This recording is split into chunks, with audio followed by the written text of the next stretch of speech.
جرجی صاحب نماز پڑھا رہے ہیں، اللہ اکبر، میرے پیچھے 5 صفیں لگی ہیں مردوں کی، پردہ پڑا ہے اس کے بعد پیچھے، اور اس کے بعد 5 صفیں عورتوں کی لگی ہوئی ہیں، 5 صفیں عورتوں کی لگی ہوئی ہیں پیچھے۔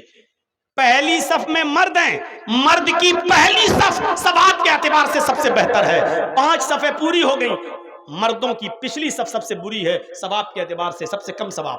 اس کے بعد پردہ پڑا ہے، پردہ، اس کے بعد عورتوں کی صف لگی ہے، 1 2 3 4 5، 5ویں صف جو سب سے پیچھے ہے عورتوں کی، وہ ثواب کے اعتبار سے سب سے اچھی صف ہے۔ سب سے زیادہ ثواب کس عورت کو ملے گا جو سب سے پیچھے والی صف میں ہے، اور سب سے کم ثواب کس کو ملے گا جو سب سے آگے والی صف میں ہے۔ عورت کو پچھلی صف میں سب سے زیادہ ثواب ملے گا، کیوں؟ کیونکہ وہ مردوں سے اتنی ہی زیادہ دور ہے۔ پہلے تو عورتوں کو چاہیے کہ وہ گھروں میں نماز پڑھیں، لیکن اگر مسجد میں آنا چاہیں تو اجازت ہے، چلو آ گئی، آنے کے بعد بھی یاد رکھو کہ تمہاری پچھلی صف سب سے بہتر صف ہے۔ یہ شرم و حیا بتائی ہے عورت کو اسلام نے کہ تم مسجد میں بھی آؤ جہاں اچھے لوگ آتے ہیں، نیک لوگ آتے ہیں، اور کوئی کتنا بھی بڑا کمینہ، کتنا بھی بڑا بدماش قسم کا انسان ہی کیوں نہ ہو، لیکن وہ مسجد میں تمہارے ساتھ غلط کام نہیں کر سکتا۔ مسجد کا ادب و احترام اتنا تو ہے اس کے اندر، جو مسجد میں تمہارے ساتھ غلط کر ہی نہیں سکتا، تمہاری عزت پہ ڈاکہ ڈال ہی نہیں سکتا، اس کے باوجود کہا کہ تمہاری پچھلی صف سب سے افضل ہے کیونکہ تم ان سے دور ہو۔ تو بازاروں میں جانے کی اجازت کس نے دے دی؟ شادیوں میں مرد اور عورتوں کو ایک ساتھ کھانے کی پرمیشن کہاں سے مل گئی؟ اور 10 سال سے بڑی لڑکی کو کالج میں، یونیورسٹی میں لڑکوں کے ساتھ بیٹھ کر ایک ہی بینچ اور ایک ہی کلاس میں پڑھنے کی پرمیشن کہاں سے مل گئی؟ اور کالج کی کینٹین میں ایک ساتھ چائے پینے کی پرمیشن کہاں سے مل گئی؟ میرے بھائیوں، ان تمام چیزوں پر غور کرو۔ اللہ کے نبی صلی اللہ علیہ وسلم نے فرمایا شادی کے موقع پر بھی لڑکی سے زبردستی مت کہو نکاح قبول کیا۔ کہلوایا جاتا ہے نا، لڑکے کا نکاح ہونے سے پہلے لڑکی سے پوچھا جاتا ہے کہ فلاں لڑکے کے ساتھ تمہارا نکاح ہو رہا ہے، تم نے قبول کیا؟ کیا تمہیں لڑکا قبول ہے؟ تو بیچاری بولتی نہیں ہے شرم کی وجہ سے، تو زبردستی یہ کٹ ملا جو جاتے ہیں جاہل، یہ زبردستی کہلواتے ہیں، اس میں ایک وکیل ہوتا ہے، 2 گواہ ہوتے ہیں، قبول کیا؟ اب وہ چپ چاپ، اب دھیرے سے سہیلیاں کون ہی مار رہی ہے، کہہ دے قبول ہے، کہہ دے۔ اب اس کی سہیلیاں جب کہتی ہے تو وہ کہتی میں نے قبول کیا۔ تو وکیل پوچھتا ہے گواہوں سے اس نے جو منہ چلایا ہے تم نے سنا؟ اگر وہ گواہ کہتے ہیں کہ نہیں سنا تو اس لڑکی سے کہا جائے گا ان دونوں نے سنا نہیں، ذرا زور سے بولو۔ تب وہ زور سے بولے گی میں نے قبول کیا۔ کہا سنا کہ ہاں، تب نکاح مانا جاتا ہے۔ جاہلو، تمہیں کہ بندروں کے ہاتھ میں جب سے استرے مل گئے نا تو شیونگ کے بجائے گردن کاٹنا شروع کر دی ہے دین کی، یہ حال ہے۔ اللہ کے نبی نے کہا کہ یہ اجازت کا طریقہ ہے ہی نہیں۔ ارے شادی والے دن لڑکے کی طرف سے کپڑے آتے ہیں لڑکی کو، اور لڑکی کی طرف سے کپڑے آتے ہیں لڑکی والوں کی طرف سے لڑکے کے لیے۔ اجازت کا لڑکی کی اجازت ہے یا نہیں، اس کا سب سے اچھا طریقہ یہ ہے کہ جس دن شادی ہے لڑکی کی، بارات آ رہی ہے، لوگ آ رہے ہیں، اس دن لڑکے کی طرف سے دیے ہوئے کپڑے اگر لڑکی خوشی خوشی پہن لیتی ہے تو سمجھ لو کہ اجازت ہے، اس نے پہن لیے کپڑے، اس کا مطلب یہ ہے کہ لڑکی راضی ہے۔ اب کیوں کہلوا رہے ہو قبول ہے قبول ہے قبول ہے، کیوں کہلوا رہے ہو؟ اور زیادہ سے زیادہ ایک بار پوچھو فلاں کے ساتھ تمہارا نکاح کیا جا رہا، قبول ہے؟ وہ خاموش رہے گی۔ اللہ کے رسول نے فرمایا اذنھا سماطھا، اس کی خاموشی ہی اس کی اجازت ہے، مت کہلواؤ قبول ہے، دستخط کراؤ چل دو۔ نہیں بولی صاحب سنا، ارے اس نے خاموشی اختیار کی ہے نا، یہی خاموشی اس کی اجازت ہے۔ یہ ہے شرم و حیا عورت کی۔ جو لڑکی شادی کے موقع پر بھی یہ نہ کہہ سکے کہ مجھے نکاح قبول ہے یا وہ لڑکا قبول ہے، اتنی شرم و حیا بتائی ہے اللہ کے نبی نے۔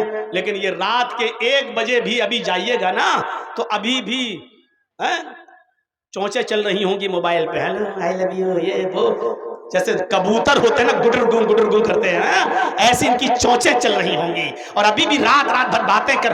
غور کرو یہ بے شرمی کس حد تک بڑھ گئی۔ شادی جو ایک حلال رشتہ، شادی جو ایک پاک رشتہ، نکاح جو ایک پاکیزہ طریقہ ہے میاں بیوی کے ملنے کا، اس میں بھی اتنی شرم و حیا بتائی کہ لڑکی نہیں بول پا رہی ہے تو خاموشی ہی کو اجازت مان لو، مت بلواؤ زبردستی۔ سوچو اس رشتے میں بھی یہ کہا ہے جو جائز ہے، اس میں بھی یہ کہا کہ مت نکلواؤ کہلواؤ ان سے، خاموشی ہے تو بس اجازت ہے۔ ایسی لڑکی کتنا منہ چلاتے ہیں، کہاں تھے ہم تو 1 گھنٹے سے انتظار کر رہے تھے، 2 گھنٹے کہاں تھے، بھول گئے۔ یہ لڑکیاں آج اس طریقے کے جملے ادا کرتے ہیں۔ شرم و حیا آج میرے بھائیوں نیلام ہو چکی ہے، اس لیے ہماری ماں بہنوں کو چاہیے کہ شرم و حیا کا لبادہ اوڑھیں۔ لا الہ الا اللہ یعنی لا مسجود الا اللہ، اللہ کے علاوہ کوئی ایسی ہستی نہیں ہے کہ جس کو سجدہ کیا جائے، اللہ ہی ہمارا مسجود ہے اور اس کے علاوہ سجدہ کسی اور کے لیے جائز نہیں ہے۔ یہ ہے لا الہ الا اللہ کا معنی۔ ہر مسلمان غور کرے، ایمان کی 70 سے زیادہ برانچز اور شاخائیں بتائی ہیں اللہ کے نبی نے، اور 3 برانچز کا، 3 شاخاؤں کا جو ذکر ہم نے کیا ہے، کیا ان 3 شاخاؤں میں، 3 شعبوں میں، کیا سب سے افضل شعبہ لا الہ الا اللہ کو اس کے مطالبات اور اس کے تقاضے کے ساتھ ہم پورا اس پر عمل کر رہے ہیں؟ کیا اس کے تقاضوں کو پورا کر رہے ہیں، اس کے مطالبات کو پورا کر رہے ہیں؟ کیا ہم اللہ کو اسی طریقے سے مان رہے ہیں؟ ایسا تو نہیں کہ ہم لا الہ الا اللہ بھی کہہ رہے ہیں اور مزارات پہ جا کے چادر بھی چڑھا رہے ہیں، ہم لا الہ الا اللہ بھی کہتے جا رہے ہیں کہ اللہ کے علاوہ کوئی معبود نہیں، اور اپنی حاجت روائی اور مشکل کشائی کے لیے ہم غیروں کے آستانوں پہ جا کے ہم یہ بھی کہتے جا رہے ہیں کہ بابا تیرے در پہ آیا ہوں تو جھولا جھولی بھر کے جاؤں گا۔ ہم ایک طرف لا الہ الا اللہ بھی پڑھتے جا رہے ہیں اور دوسری طرف ہم آستانوں پہ جا کے سجدہ بھی کر رہے ہیں، غیر اللہ کے سامنے سر بھی جھکا رہے ہیں۔ ہم لا الہ الا اللہ پڑھ رہے ہیں کہ سب سے زیادہ علم اللہ کو ہے اور علم کے اعتبار سے وہ ہر جگہ موجود ہے، اور پھر ہم یہی صفت ہم اس کے بندوں میں مان کر یہ عقیدہ بھی رکھ رہے ہیں کہ ہمارے فلاں فلاں کو بھی قیامت تک کا علم ہے، ہمارے فلاں فلاں بزرگ کو بھی قیامت تک کی بات معلوم ہے۔ میرے پیارے ساتھیوں، اگر یہ چیزیں ہمارے اندر شامل ہیں تو یقیناً ہم لا الہ الا اللہ کا تقاضا اور اس کا مطالبہ ہم پورا نہیں کر رہے ہیں۔ لا الہ الا اللہ تو وہ کلمہ ہے کہ اس کو پڑھ لینے سے قبل الموت، اس کو پڑھ لینے سے انسان جنتی ہو جاتا ہے، اور اس کو پڑھے بغیر اگر کوئی آدمی مر گیا حالت کفر میں، حالت شرک میں، تو وہ جہنمی ہو جاتا ہے۔ یہ عقیدہ رکھیے۔ 70 سال تک، 80 سال تک کوئی آدمی گناہوں پہ گناہ کرتا رہا، کفر کرتا رہا، شرک کرتا رہا، اور مرنے سے پہلے شرک سے، کفر سے توبہ کر کے کلمہ پڑھ لیا لا الہ الا اللہ اور مر گیا، لیکن یہ کلمہ نصیب ہو گیا تو جنتی ہو گیا۔ پوری زندگی کفر و شرک کرتا رہا اور لا الہ الا اللہ پڑھے بغیر مر گیا تو جہنمی ہو گیا۔ یقین نہیں آتا؟ آئیے بخاری کے اندر وہ واقعہ آیا ہے، ذرا دیکھیے۔ اسود نامی ایک یہودی جو یہودیوں کی بکریوں کو چرایا کرتا تھا جنگل میں لے جا کر، جب اللہ کے نبی صلی اللہ علیہ وسلم نے خیبر کا محاصرہ کر لیا اور چاروں طرف سے گھیر لیا، خیبر ایک قلعہ تھا جس میں یہودی رہا کرتے تھے، اللہ کے رسول نے اور آپ کے صحابہ نے اس کو گھیر لیا، چاروں طرف سے اس پر محاصرہ کر لیا۔ اس وقت خیبر کے اس قلعے سے ایک آدمی غائب تھا جو بکریاں چرانے کے لیے گیا تھا، جس کا نام تھا اسود۔ جب وہ لوٹ کر آیا، اس نے دیکھا کہ ہمارے قلعے کو چاروں طرف سے محمد اور اس کے ساتھیوں نے گھیر لیا ہے صلی اللہ علیہ وسلم۔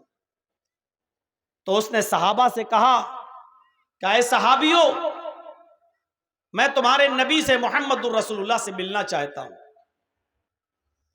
انہوں نے کہا کہ اس خیمے میں چلے جاؤ، یہ خیمہ پڑا ہوا ہے، پردہ پڑا ہے، اسی پردے کے اندر اللہ کے نبی موجود ہیں۔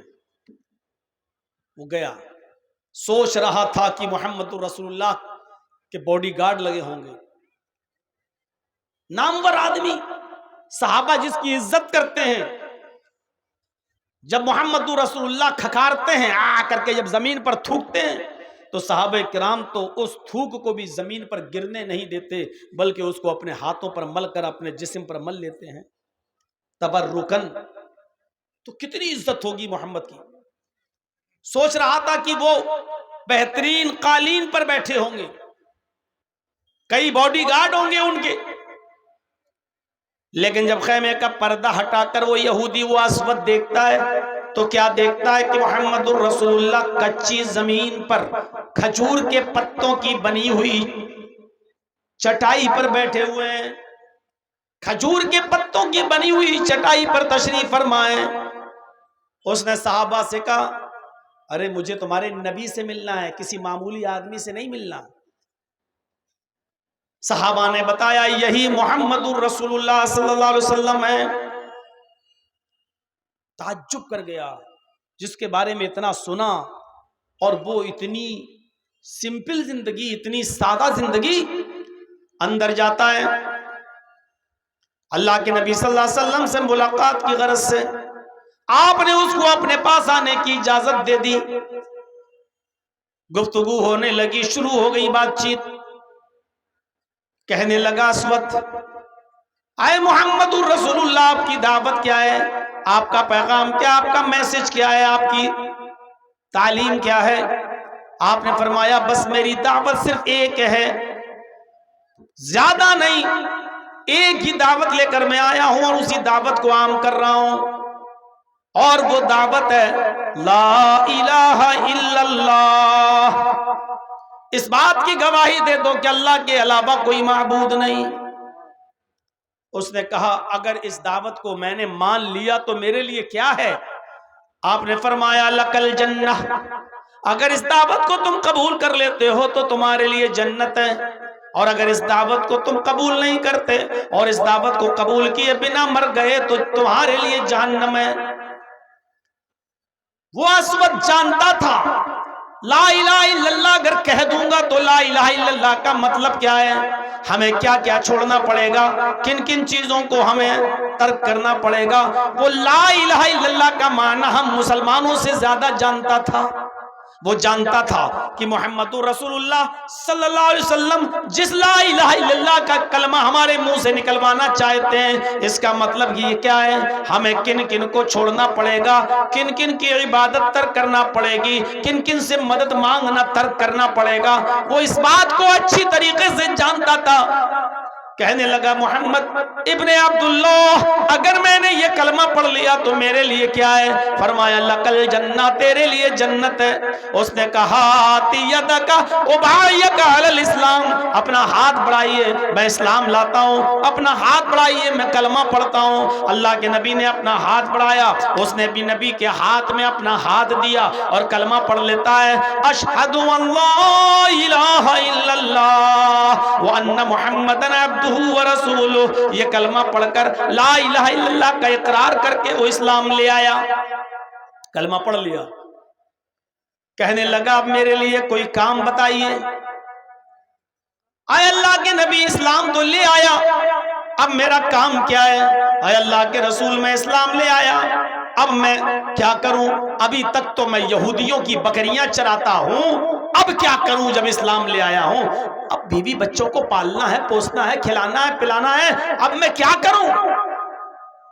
آپ نے فرمایا اسلام لانے کے بعد سب سے پہلا تیرا کام یہ ہے، یہ بکریاں جن کی ہیں تو ان بکریوں کو ان کے مالک کے حوالے کر دو۔ آج تو اسلام ہے ہمارے پاس اور مسلمان ہیں ہم، پھر بھی دوسروں کی امانتیں کھائے بیٹھے ہیں، دوسروں کی زمین و جائیداد پر قبضے کیے بیٹھے ہیں۔ اللہ کے رسول نے فرمایا کہ اگر تم اسلام لا چکے ہو، کوئی کام کرنے سے پہلے تمہیں کوئی کام بتاؤں اس سے پہلے تمہاری ڈیوٹی یہ ہے کہ یہ جو بکریاں ہیں جن کی ان کے حوالے کر دو، کیونکہ اگر تم نے کوئی بھی کام کیا لیکن یہ بکریاں تمہارے پاس رہ گئیں تو تمہاری کوئی عبادت قبول نہیں ہوگی، پہلے ان بکریوں کو ان کے حوالے کرو۔ ارے ہم دوسروں کے کیا حق ادا کریں گے؟ آج تک ہم نے اپنی بہنوں کا اور اپنی بیٹیوں کا حق ادا نہیں کیا ہے۔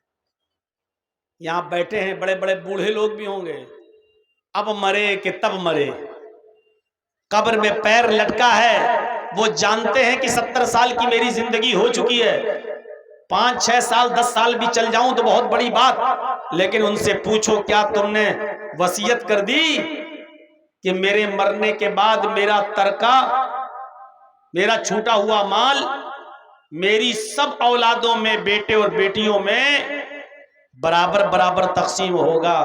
کیا آپ نے وصیت کی ہے؟ اتنا یاد رکھیے گا اور مسئلہ جان لیجئے گا، اگر آپ اپنی زندگی میں اگر آپ دیتے ہیں نا، بٹوارا کرتے ہیں اپنی زندگی میں، تو آپ کو سب کو برابر برابر دینا ہوگا۔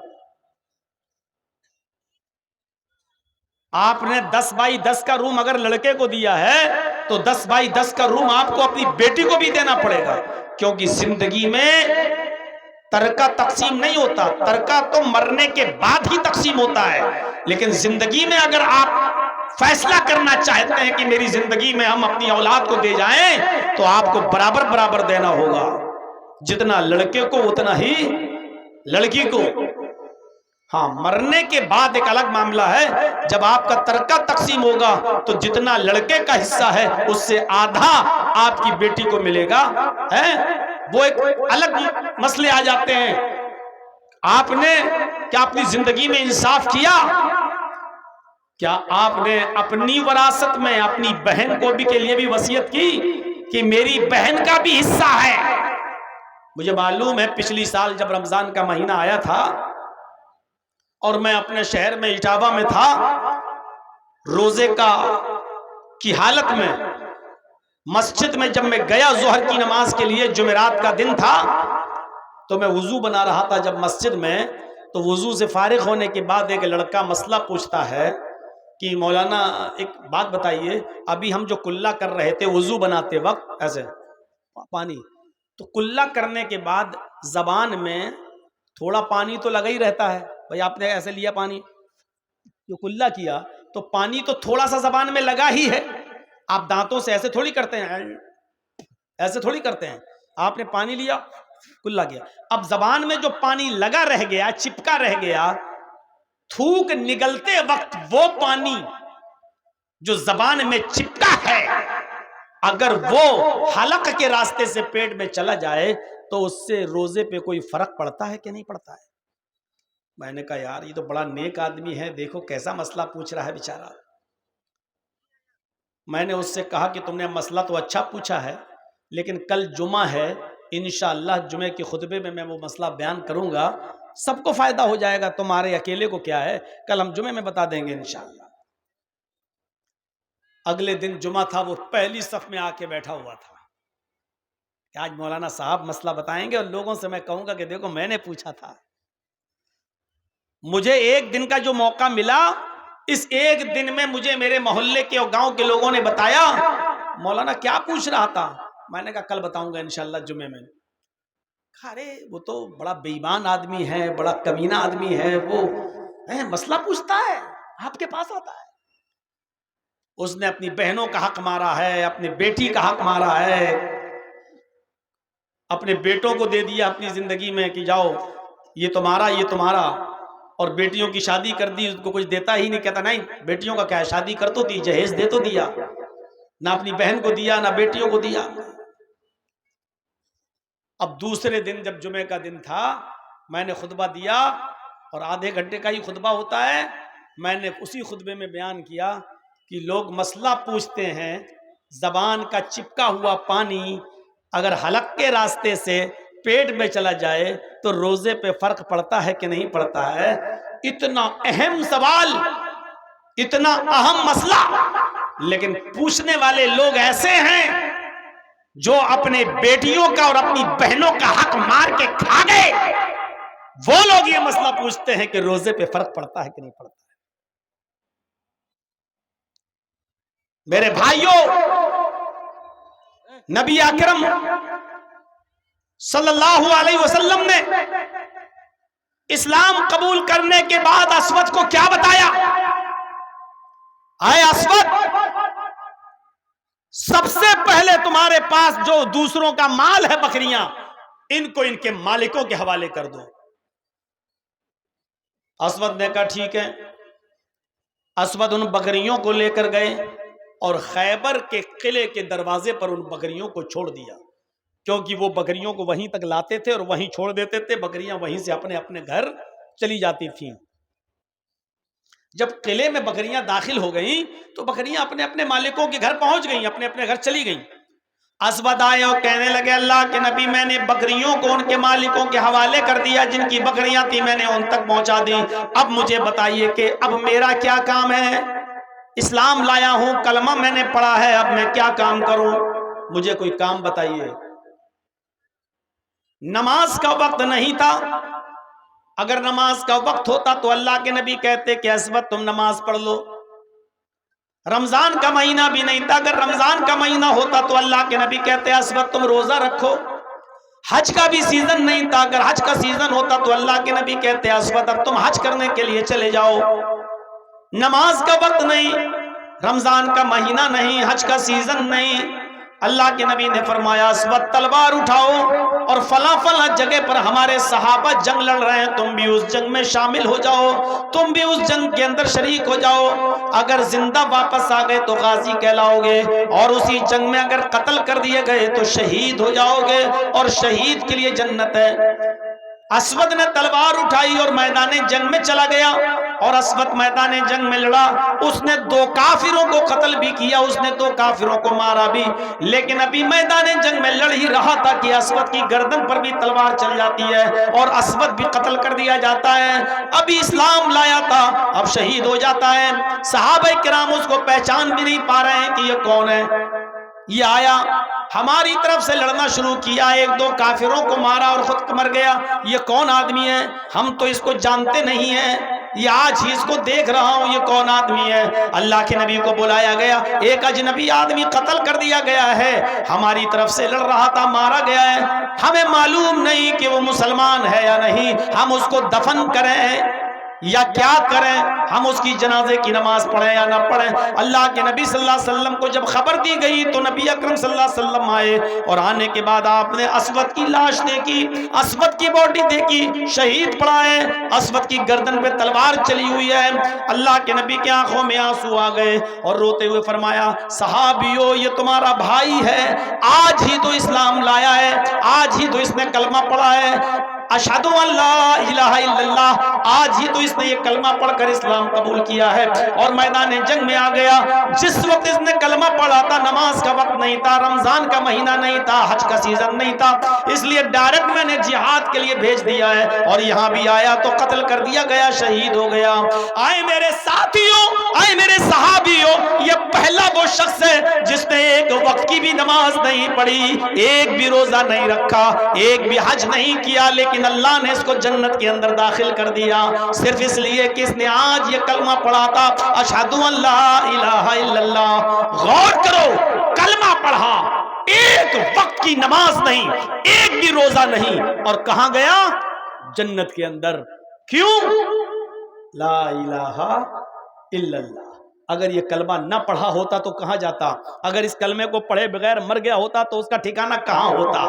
میرے بھائیوں، یہ لا الہ الا اللہ کوئی معمولی جملہ نہیں ہے۔ لا الہ الا اللہ یہی وہ کلمہ ہے جو قبل الموت کوئی پڑھ لے، بیفور ڈیتھ، مرنے سے پہلے اگر کوئی اس کلمے کو پڑھ لے اور اسلام لے آئے تو وہ جنتی ہو جاتا ہے، اور اس کلمے کو پڑھے بغیر مر جائے تو وہ جہنم میں چلا جاتا ہے۔ یہ ہے اس کلمے کی حقیقت۔ ایک 12 سال کا لڑکا ہے یہودی، اللہ کے نبی کی مجلس میں آتا تھا، بیٹھتا تھا، تقریر سنتا تھا، واعظ سنتا تھا، نصیحت سنتا تھا، اور اللہ کے نبی کی خدمت بھی کرتا تھا۔ اپنے گھر آ کر کہتا تھا کہ ابو جان کیا میں اسلام لے آؤں؟ مجھے محمد کی باتیں بہت پسند ہیں، بہت اچھی لگتی ہیں۔ لیکن عمر کتنی ہے اس کی؟ 12 سال۔ اور جب اپنے باپ سے کہتا تھا کہ ابو مجھے اللہ کے رسول کی باتیں بہت اچھی لگتی ہیں، کیا میں ان کی باتیں مان لوں، اسلام لے آؤں؟ تو اس کا باپ آنکھیں پھاڑ کے کہتا تھا کیا تو محمد کا کلمہ پڑھے گا، محمد کی بات مانے گا؟ جوتا اٹھاؤں گا بھی، لگاؤں گا، چپل سے ماروں گا۔ بیچارہ ڈر جاتا تھا اور اپنے باپ کے غصے کی وجہ سے وہ اسلام قبول نہیں کر پاتا تھا۔ ایک دن بیمار ہو گیا، کچھ دن بیماری میں مبتلا رہا، لیکن اب اتنا بیمار ہو گیا کہ اس کے بچنے کی کوئی امید نہیں رہی، حالت گمبھیر، سیریس۔ ادھر اللہ کے نبی کو پتا چلا کہ جو یہودی لڑکا یہاں آیا کرتا تھا، میری باتیں سنتا تھا، نصیحت ہم سے حاصل کرتا تھا اور ہماری خدمت بھی کرتا تھا، وہ بچہ بیمار ہو گیا۔ تو اللہ کے نبی نے کہا چلیے ہمدردی اور انسانیت کے ناطے اس بچے کو دیکھنے چلیں، دیکھیں کیا بات ہے، اس کی تیمارداری کرنے کے لیے، عیادت کرنے کے لیے چلیں۔ اللہ کے رسول اس کی عیادت کے لیے گئے۔ دروازے کو کھٹکھٹایا، اس کے باپ نے دروازہ کھولا، کہا میں محمد ابن عبداللہ تمہارے بچے کو دیکھنے آیا ہوں۔ کہا آئیے۔ اندر آنے کی اجازت مل گئی۔ یہودی کے گھر میں اللہ کے نبی داخل ہوتے ہیں۔ اس بچے کی حالت دیکھتے ہیں، اس کی کنڈیشن بڑی خراب ہے، آپ اس کے سر کے پاس بیٹھ جاتے ہیں، اس کی حالت بہت خراب، اب مرا کہ تب مرا، روح کب سے انسری سے پرواز کر جائے۔ ایسے موقع پر لوگ مریض کو تسلی دیتے ہیں، کیا کہتے ہیں؟ نہیں نہیں دوا کھاتے رہنا، نہیں نہیں تم بہت جلدی ٹھیک ہو جاؤ گے انشاءاللہ، تم صحیح ہو، کوئی بات نہیں، تم صحیح ہو جاؤ گے، اچھے ہو جاؤ گے، اچھے ڈاکٹر کو۔ لوگ یہی تسلی دیتے ہیں مریض کو، لیکن اللہ کے نبی اس کو ایسی کوئی تسلی نہیں دے رہے ہیں۔ آپ اس سے یہ نہیں کہہ رہے ہیں کہ بیٹا تم بہت جلدی صحیح ہو جاؤ گے، آپ یہ نہیں کہہ رہے ہیں، بلکہ اس کی اس حالت کو دیکھ کر آپ کی آنکھوں میں آنسو ہیں، اور آنسو بھی اس لیے ہیں کہ اگر یہ بچہ اسی حال میں مر گیا تو جہنم میں جائے گا، کیونکہ 12 سال کی عمر بالغ ہو چکا ہے۔ عرب کے اندر چھوٹے چھوٹے بچے بالغ ہو جاتے تھے۔ حضرت عائشہ کی شادی 6 سال کی عمر میں ہوئی، اور جب رخصتی ہوئی تو 9 سال کی تھی، اور 9 سال کی عمر میں حضرت عائشہ بالغ ہو گئی، نہیں بالغہ تھی۔ میرے بھائیوں، ماحول اور مزاج کا فرق ہوتا ہے۔ یہ تو 12 سال کا ہے لڑکا، آپ کے آنکھوں میں آنسو ہیں کہ بچہ مرنے والا ہے، اور اگر اسی کنڈیشن میں مر گیا تو جہنم میں جائے گا، جبکہ اس بچے کا دل اسلام کی طرف مائل ہے۔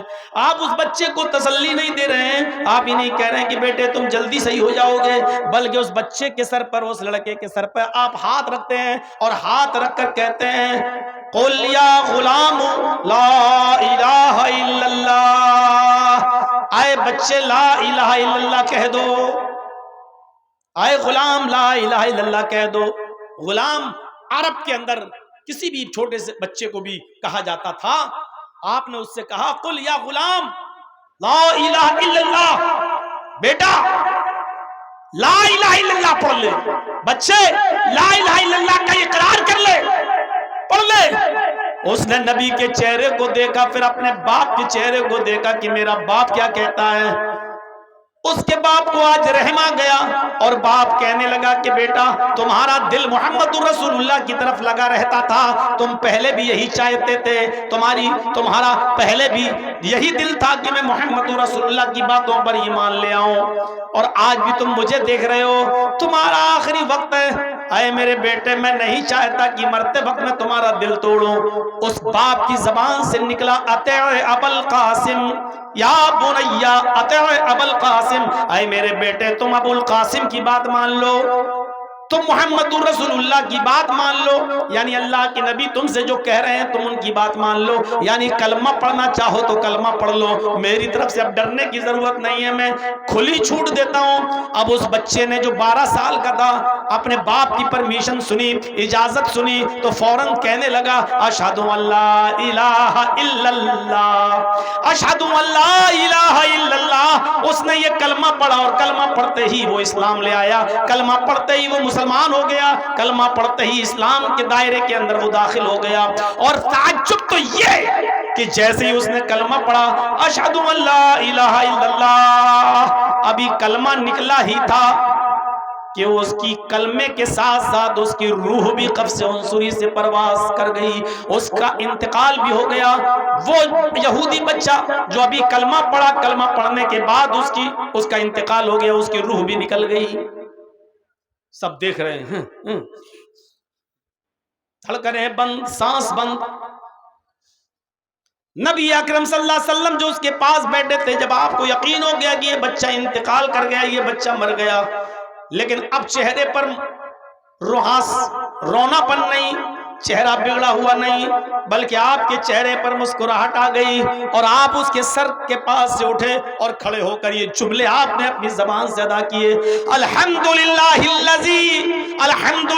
الذی انقذہ عن النار۔ تمام تعریفیں اس اللہ کے لیے ہیں جس نے اس بچے کو جہنم کی آگ میں جلنے سے بچا لیا۔ تمام تعریفیں اس اللہ کے لیے جس نے اس بچے کو جہنم کی آگ سے محفوظ فرما لیا، جس نے اس بچے کو جہنم کے آگ میں گرنے سے بچا لیا، جہنم میں جلنے سے بچا لیا۔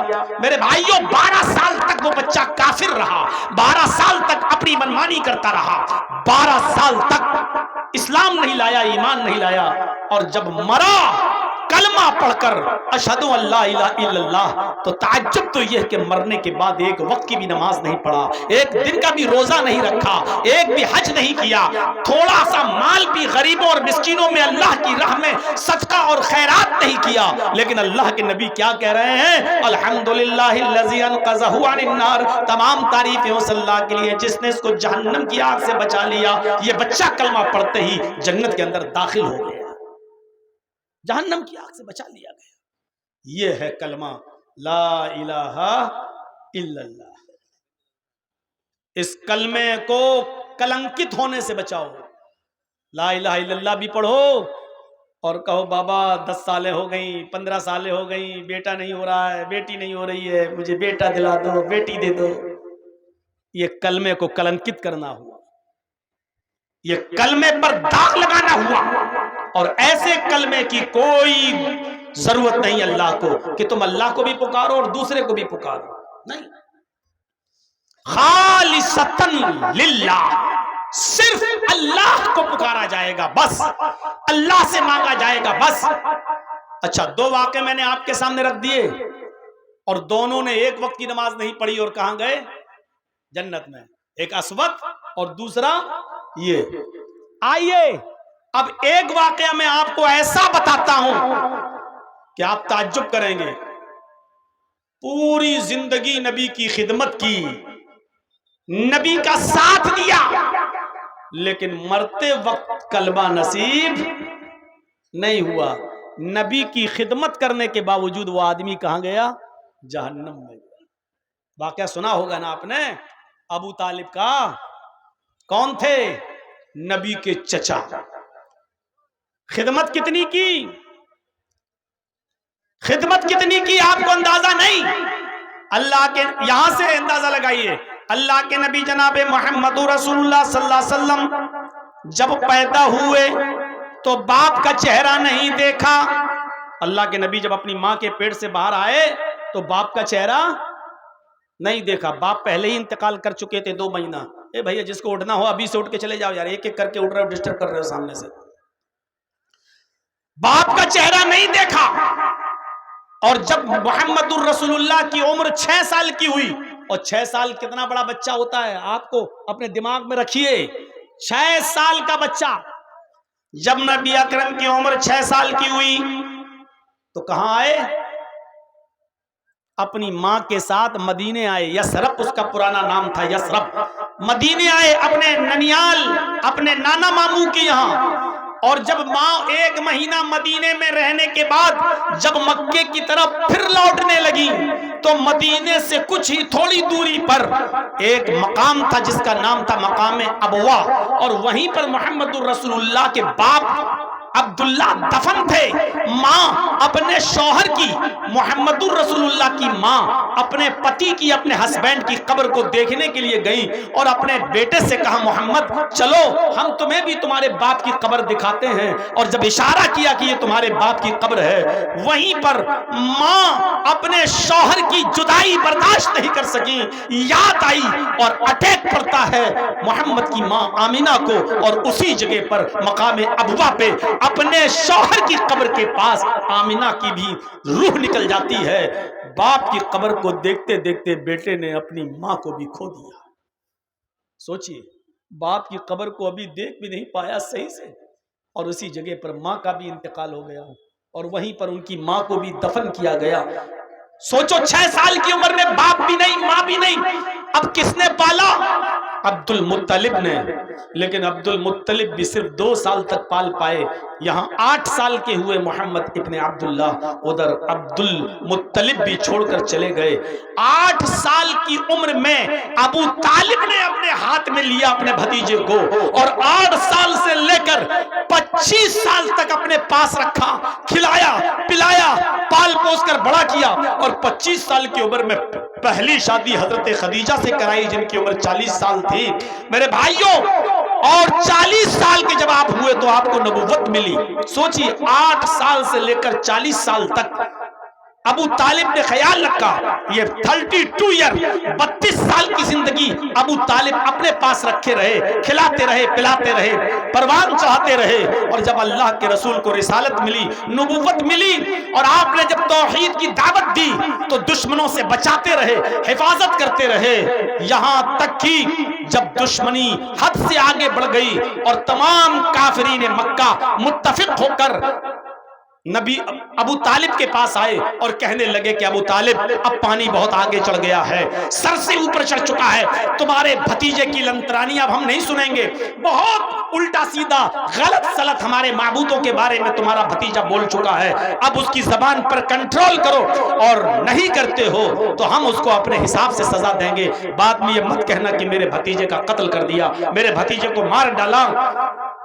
ابو طالب نے اپنے بھتیجے محمد کو بلایا اور کہا بھتیجے میرے اوپر اتنا بوجھ نہ ڈالو کہ میں برداشت نہ کر سکوں، میرے ناتواں کندھوں پر، میرے کمزور کاندھوں پر اتنا بوجھ نہ ڈالو کہ میں برداشت نہ کر سکوں، یہ میرے دشمن اب تیرے دشمن بن چکے ہیں، خون کے پیاسے ہیں، تجھے قتل کرنا چاہتے ہیں، تو دین کی دعوت چھوڑ دے، توحید کی دعوت چھوڑ دے، ان کو ان کے اسی حال پہ رہنے دے، تو ان کو برا بھلا مت کہے، چھوڑ دے ان کو ان کے حال پر.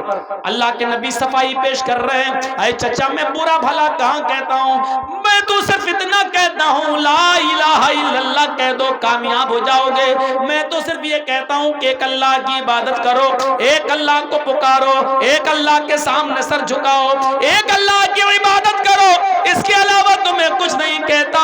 چچا نے کہا بھتیجے چھوڑ دے ان کو، ان کے حال پر رہنے دے، یہ بھی کہنا بند کر دے اگر میری زندگی میں تجھے کسی نے مار دیا یا قتل کر دیا تو میں اپنے آپ کو نہیں سنبھال پاؤں گا. چچا کا یہ جواب سن کر اللہ کے نبی کے آنکھوں میں آنسو آ گئے، صرف ایک ہی جملہ بولا، آئے چچا جان میں دین کی دعوت سے باز نہیں آ سکتا، میں توحید کی دعوت سے باز نہیں آ سکتا.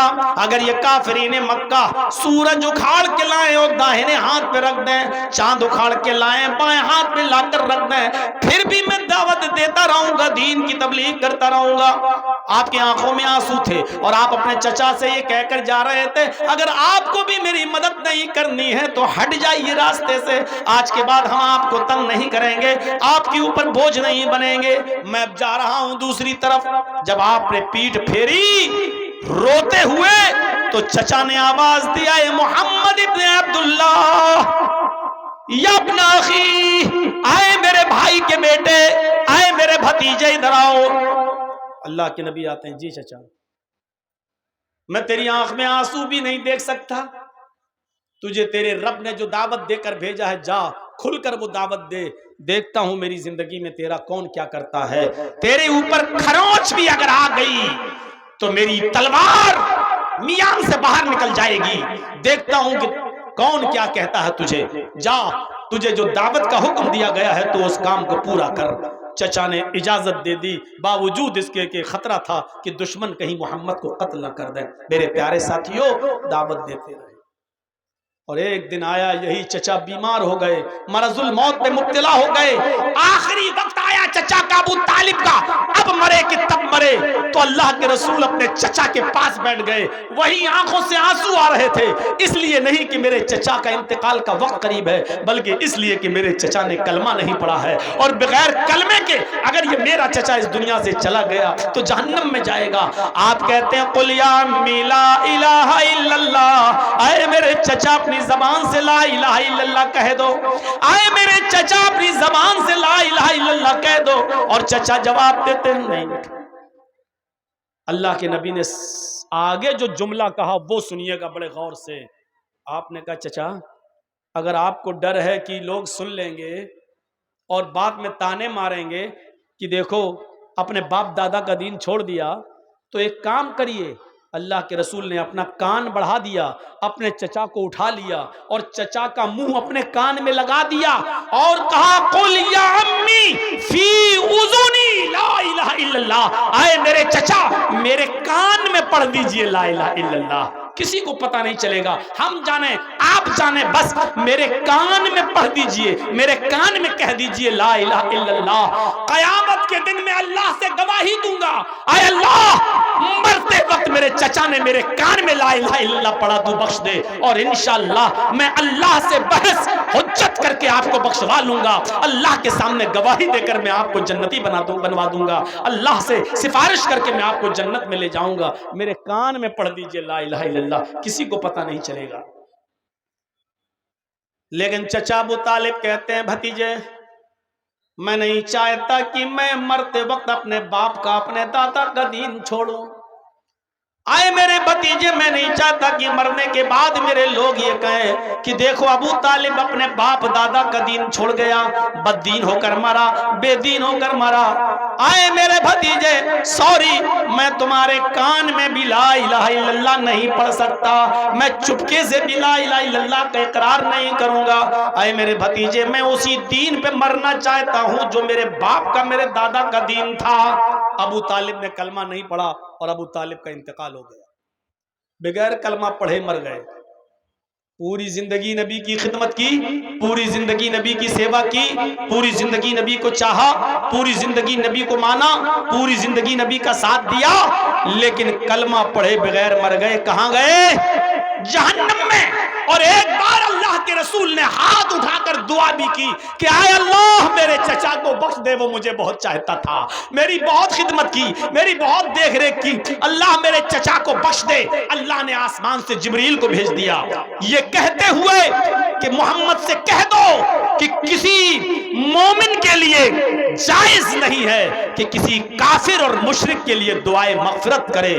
تیرا چچا حالت کفر میں مرا ہے، وہ جہنم میں جائے گا، 70 مرتبہ بھی اے محمد اپنے چچا کے لیے تم دعا کرو گے تو اللہ تمہاری دعا قبول نہیں کرے گا۔ تیرا چچا کلمہ پڑھے بغیر مر گیا، تیرے چچا کو ہم جہنم ہی دیں گے، جنت نہیں مل سکتی، اس کو بخشیں گے نہیں۔ اللہ تعالیٰ نے محمد الرسول اللہ کی دعا کو ریجیکٹ کر دیا، رد کر دیا، اور کہا کہ تمہاری دعا قبول نہیں کی جائے گی۔ اللہ کے رسول نے کہا اے اللہ وہ مجھے بہت چاہتا تھا، میری بڑی خدمت کی، تو اللہ نے فرمایا اے محمد تمہاری خدمت کی مانتا ہوں اس بات کو، لیکن جنت نہیں دے سکتا، رہے گا تیرا چچا ہمیشہ جہنم کے اندر۔ ہاں اتنا کر سکتا ہوں، اتنا کر سکتا ہوں کہ تیرے چچا کو ہم سب سے ہلکا عذاب دیں، سب سے کم عذاب دیں۔ اور اللہ کے نبی فرماتے ہیں کہ اللہ تعالیٰ میرے چچا کو سب سے ہلکا عذاب دیتا ہے، ان کے دونوں پیروں کے تلوے کے نیچے، یہ دونوں پیروں کے تلوے کے نیچے آگ کی 2 چنگاری، چنگاری جانتے ہو چولہے میں جب لکڑی جلاتے ہو تو چنگاری نکلتی ہے نا، پھٹ سے پھوٹتی ہے ایک دم، 2 چنگاری ایک اس پیر کے نیچے اور دوسرا دوسرے پیر کے نیچے رکھ دی بس۔ اللہ کے نبی فرماتے ہیں کہ پیر کے تلوے کے نیچے آگ کی 2 چنگاری کی وجہ سے بھی یغلی منہما دماغہ، آگ کی دونوں چنگاریوں سے بھی میرے چچا کا دماغ ہانڈی کی طرح کھولتا ہے، ایسا لگتا ہے جیسے چولہے پر پانی رکھ دیا جائے اور کھول رہا ہو، ابل رہا ہو، ایسے ہی ان دونوں چنگاریوں سے میرے چچا کا دماغ ہانڈی کی طرح کھولتا ہے۔ میرے بھائیوں پورا واقعہ بیان کرنے کا مقصد صرف یہ ہے کہ کلمہ نصیب جس کو ہوا، ایک وقت کی نماز نہیں پڑھی وہ تو جنت میں گیا، اور جس نے کلمہ نہیں پڑھا اس نے پوری زندگی نبی کی خدمت کی، نیکی کی، نبی کے ساتھ حسن سلوک کیا، لیکن آخری وقت بھی کلمہ نہیں پڑھا تو وہ جہنم میں چلا گیا، یعنی ابو طالب۔ تو یہی کلمہ انسان کو جنتی بناتا ہے، یہی کلمہ انسان کو جہنمی بناتا ہے۔ یہ پہلی چیز ابھی لا الہ الا اللہ پر میں نے تھوڑا زیادہ وقت آپ کا لے لیا، دوسری چیز پر ہم آپ کو تھوڑا سا کھینچ کر لاتے ہیں، وَأَدْنَاهَا إِمَاطَةُ الْأَذَى عَنِ الطَّرِيقِ، راستے سے تکلیف دہ چیز کو ہٹا دینا۔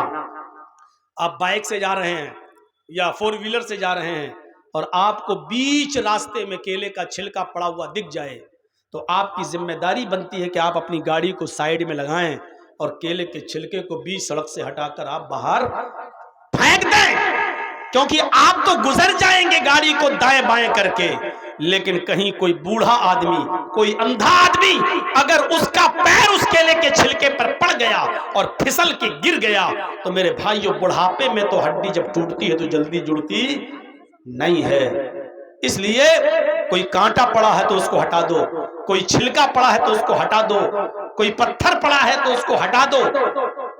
یاد رکھیے گا اور مسئلہ جان لیجئے گا، جس طرح راستے سے تکلیف دہ چیز کو ہٹا دینا ثواب ہے، جس طرح راستے میں پڑی ہوئی نقصان دینے والی چیز کو ہٹا دینے پر ثواب ہے، اسی طریقے سے جان بوجھ کر عمدن اور قصدن بیچ راستے میں لوگوں کے گزرنے کی جگہوں پر جان بوجھ کر کیلے کا چھلکا پھینکنا، کانٹے پھینکنا، کوڑا پھینکنا، ناک جھاڑنا، تھوکنا، بلغم تھوکنا، بلغم کا پلٹنا، اسی طریقے سے پتھر کا پھینکنا، یہ سب چیزیں باعث عذاب بھی ہیں اور باعث گناہ بھی ہیں. اگر تکلیف دہ چیز کو راستے سے ہٹانا ثواب کا کام ہے تو جان بوجھ کر راستے میں تکلیف دہ چیزوں کو پھینکنا گناہ بھی ہے. ہٹائیے. اسی طریقے سے آپ کوئی سامان خریدنا چاہتے ہیں اور آپ نے بیچ سڑک پر اپنی گاڑی کھڑی کر دی. غلط جگہ پر گاڑی کو پارک کرنا بھی لوگوں کو تکلیف دینے کے ضمن میں آتا ہے. اسی طریقے سے آپ کے گھر میں شادی ہو رہی ہے اور گھر کے باہر آپ نے ٹینٹ لگا دیا، جبکہ وہ گزرنے کا راستہ ہے، لوگوں کے آنے جانے کا راستہ ہے. آپ نے شادی کا ٹینٹ لگا دیا، اب آپ کے گھر پہ ہونے والی شادی میں راستہ آپ نے روک دیا. اب لوگوں کو گھوم کر 2 کلومیٹر دور جانا پڑتا ہے اور گھوم کر 2 کلومیٹر دور سے آنا پڑتا ہے. یہ بھی آپ لوگوں کا راستہ نہیں روک سکتے ہیں. آنے جانے والے راستے میں ارے کوئی سیریس کنڈیشن میں مریض ہے بیچارہ جو 5 منٹ میں اگر ہاسپٹل نہیں پہنچا تو مر جائے گا، سیریس کنڈیشن میں پتا چلا کہ راستہ رکا ہوا ہے، راستہ رکا ہوا ہے. یہ آنے جانے والوں کو تکلیف دینا یہ غلط طریقہ ہے. آپ راستہ نہیں روک سکتے ہیں کسی کا. اسی طریقے سے لوگوں کو تکلیف دینے کا ایک معنی یہ بھی ہے، ابھی رمضان کا مہینہ جو 2 مارچ سے شروع ہو رہا ہے، ابھی آپ دیکھیے گا، مجھے نہیں معلوم آپ کے بہار کو بنگال میں کیا ہوتا ہے، لیکن ہمارے یو پی میں آئیے، رات کے 2 بجے مسجدوں میں مائک پکڑ لیں گے اور مائک پکڑ کے زور زور سے چیخیں گے اور چلائیں گے، روزے دار بھائیوں اٹھیے، ماں بہنوں اٹھیے، سحری بنائیے، لوگوں سحری کر لیجئے، سحری کا ٹائم ختم ہونے میں 1 گھنٹہ باقی ہے. پھر 10 منٹ بعد چلائیں گے، 50 منٹ باقی ہے، نظم پڑھیں گے، نعت پڑھیں گے، حمد پڑھیں گے. یہ ساری کی ساری چیزیں تکلیف دینے کے ضمن میں آتی ہیں. کس نے آپ کو اتھارٹی دی اور پاور دیا کہ آپ رات میں 2 بجے مائک پہ چلائیں اور آپ اس کو ثواب کا کام سمجھتے ہیں؟ کون سی حدیث میں آیا ہے کہ آپ لوگوں کو روزے کے لیے اٹھائیں؟ روزہ رکھنا فرض ہے، روزے کے لیے اٹھانا کسی حدیث میں نہیں آیا ہے. روزے کے لیے اٹھاتے ہو؟ کبھی فجر کی نماز کے لیے لوگوں کو رات کے 2 بجے سے اٹھایا؟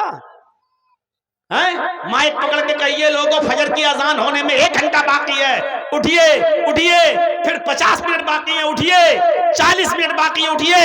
ارے نماز زیادہ افضل عبادت ہے یا روزہ؟ آپ بھی کہیں گے نماز. نماز کے لیے تو آپ نے کبھی نہیں اٹھایا، پھر روزے کے لیے آپ اٹھائیں گے. اور معاف کیجئے گا، سب کے اوپر روزہ فرض نہیں ہوتا ہے. آپ روزے داروں کو اٹھا رہے ہیں نا، لیکن وہ بوڑھا آدمی بھی آپ کے چیخنے اور چلانے سے نیند میں ڈسٹرب ہو جاتا ہے، اس کی جس کے اوپر روزہ ہے ہی نہیں، اتنا بوڑھا ہو چکا ہے کہ وہ روزہ رکھ ہی نہیں سکتا ہے. ڈاکٹروں نے روزہ رکھنا منع کر دیا، 90 سال کی عمر ہے، اب وہ روزہ نہیں رکھ سکتا ہے. فدیہ دے گا، ایک مسکین کو کھانا کھلائے گا، اس کے اوپر بس یہی ہے.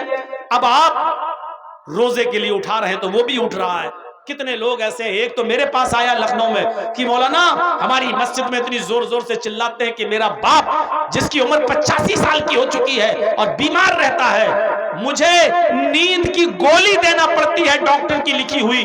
جب رات کے 10 بجے ہم اس کو نیند کی گولی دیتے ہیں تب اس کو نیند آتی ہے.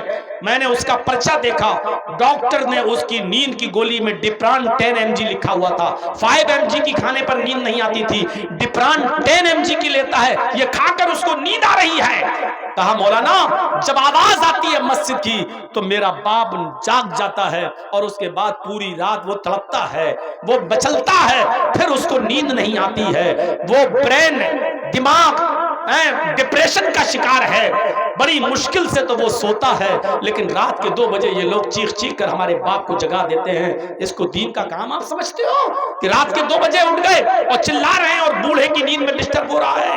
اسی طریقے سے وہ عورتیں بیچاری جو اپنے بچوں کو دودھ پلاتی ہیں اور ڈاکٹروں نے کہہ دیا ہے کہ یہ دودھ جب یہ کھانا کھائیں گی تو دودھ بنے گا، اور جب دودھ بنے گا تو بچے کو پلائیں گی، اگر یہ روزہ رکھیں گی تو بچہ بھوکا مر جائے گا جو اپنی ماں کا دودھ پیتا ہے۔ اس لیے ابھی یہ روزہ نہ رکھیں۔ تو جو عورتیں اپنے بچوں کو دودھ پلاتی ہیں جو روزہ نہیں رکھ پا رہی ہیں اس مجبوری کی وجہ سے، آپ ان کے بھی نیند میں ڈسٹرب کر رہے ہیں۔ شریعت میں نہیں ہے کہ کسی کی نیند میں آپ ڈسٹرب کریں۔ اللہ کے نبی صلی اللہ علیہ وسلم تو تہجد کی نماز پڑھنے بھی جب اٹھتے تھے تو اتنے آہستہ سے اٹھتے تھے کہ ان کی بیوی حضرت عائشہ نہ جاگ جائیں، بیوی حضرت عائشہ کی نیند نہ کھل جائے، اور آپ مائک پہ پکڑ پکڑ کے چیخیں اور چلائیں کہ روزے دار بھائیو اٹھیے اور سحری کیجئے، اٹھیے اور سحری بنائیے۔ یہ چیز باعث ثواب نہیں بلکہ باعث گناہ ہے، کیونکہ آپ تکلیف دے رہے ہیں ان لوگوں کو بھی جن کے اوپر روزہ فرض نہیں ہے۔ حاملہ عورت جس کے پیٹ میں بچہ ہے، ڈاکٹر نے منع کیا بھی روزہ نہیں رکھیں، اگر روزہ رکھیں گی تو بھوکا رہنا پڑے گا، اور جب بھوکا رہیں گی تو پیٹ میں جو بچہ پل رہا ہے اس کو جب غذا کی چیز نہیں ملے گی تو بچہ پیٹ میں مر جائے گا۔ کہا وہ روزہ نہیں رکھ سکتی ہیں لیکن آپ ان کی بھی نیند میں ڈسٹرب کر رہے ہیں، چھوٹے چھوٹے بچوں کو بھی آپ جگا رہے ہیں، تو یہ چیز تکلیف دینے کے ضمن میں آتی ہے۔ اماطۃ الاذان الطریق، راستے سے تکلیف دہ چیز کو ہٹا دینا بھی ایمان کا ایک حصہ ہے۔